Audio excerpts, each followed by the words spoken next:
आंदोलन की शुरुआत तो एक अच्छे मुद्दे के साथ होती है, लेकिन जो जो आंदोलन आगे बढ़ता है वैसे ही विभिन्न विपक्षी पार्टियां इन आंदोलनों में घुस आती हैं और अपनी रोटियां सेकना शुरू कर देती हैं, या कहें आंदोलन को हाईजैक कर लिया जाता है। नेटवर्क 10 की देखिए ये खास रिपोर्ट।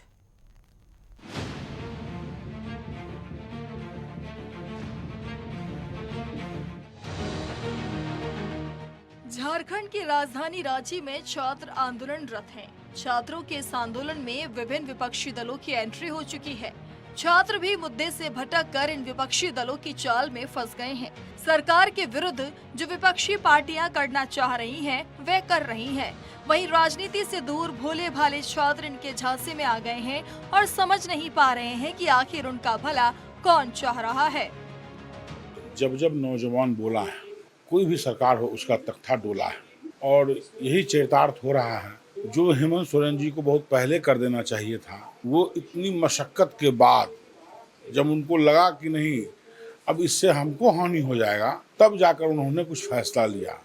और अभी भी जो फैसला लेना चाहिए, जो सीबीआई जांच की मांग की जा रही थी, वो अब तक नहीं वो कर पाए। तो हमें तो बहुत सारा चीज़ समझ में नहीं आ रहा है कि क्या वो करना चाहते हैं। स्पष्ट रूप से कोई पत्र जारी भी नहीं उन्होंने किया है। अब इंतजार है कि हेमंत सोरेन जी एक श्वेत पत्र जारी करेंगे, उसमें बताएंगे क्या है वो करेंगे।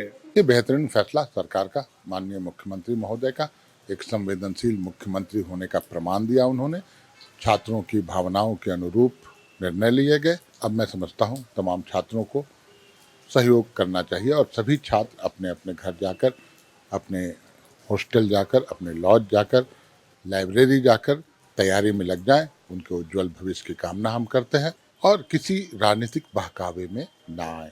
लोकसभा में विपक्ष के नेता कांग्रेस पार्टी के और हम सबों के नेता आदरणीय राहुल गांधी जी की यह संजीदगी थी, यह उनकी संवेदनशीलता थी और माननीय मुख्यमंत्री हेमंत सोरेन जी की प्रतिबद्धता। हम छात्रों को पैलेट गन नहीं चलाए, हम छात्रों के ऊपर AK-47 नहीं निकाला, बल्कि हम संवाद से समाधान की ओर आगे बढ़े हैं, क्योंकि हम जानते हैं कि छात्र हमारे हैं और हम छात्रों के हैं। हम अहंकार में सरकार नहीं चलाते, बल्कि हम अपनी जवाबदेही और अपनी जिम्मेवारी के बलबूते सरकार चला रहे हैं। तो स्वाभाविक तौर पे जब हम जवाबदेही के बलबूते सरकार चला रहे हैं, तो राज्य के भविष्य, जो छात्र हैं उनके भविष्य के ऊपर किसी भी प्रकार का प्रश्न खड़ा नहीं होने देंगे। और तमाम मांगे हम लोगों ने मानने का काम किया है और CGL के अभ्यर्थी रद्द हुआ है परीक्षा।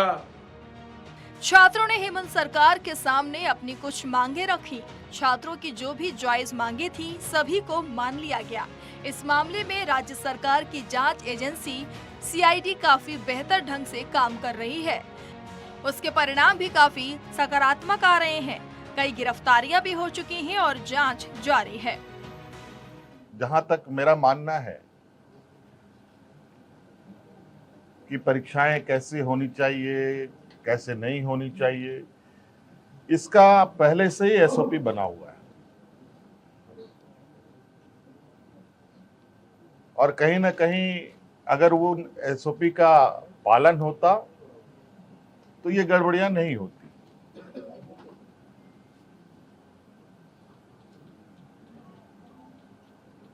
क्योंकि SOP में ही इतने कड़े प्रावधान हैं और इतने बेहतर तरीके से परीक्षा लेने का व्यवस्था है, लेकिन फिर भी हम उस रिफॉर्म्स में कुछ और बेहतर करने की, चूंकि इतनी बातें आई हैं तो बहुत सारी बातें बात बात में आती भी हैं, अच्छे सुझाव भी आते हैं,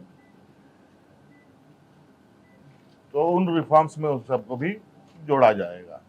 इस विषय को पटाक्षेप करने के लिए हम लोगों ने कैबिनेट की विशेष बैठक की।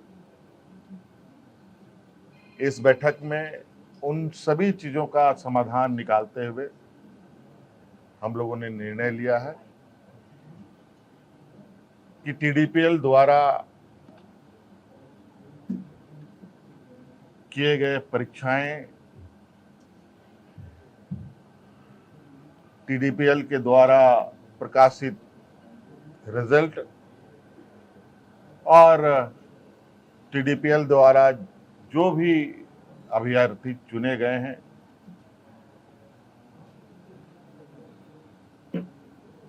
या शामिल हुए या टीडीपीएल के जितनी भी गतिविधियां यहाँ हुई हैं उन सभी को कैंसिल किया जाता है, रद्द किया जाता है। वहीं पूर्व की बात करें तो वर्ष 2000 में राज्य गठन के बाद आयोजित की गई पहली और दूसरी जेपीएससी संयुक्त सिविल सेवा परीक्षा में भाई भतीजावाद, अंकों की हेराफेरी और भारी भ्रष्टाचार के आरोप लगे थे। हाईकोर्ट के आदेश के बाद सीबीआई ने इस मामले में गहन जांच करते हुए जेपीएससी के तत्कालीन अध्यक्ष, सदस्यों और कई अधिकारियों के खिलाफ चार्जशीट और सप्लीमेंट्री चार्जशीट दाखिल की थी।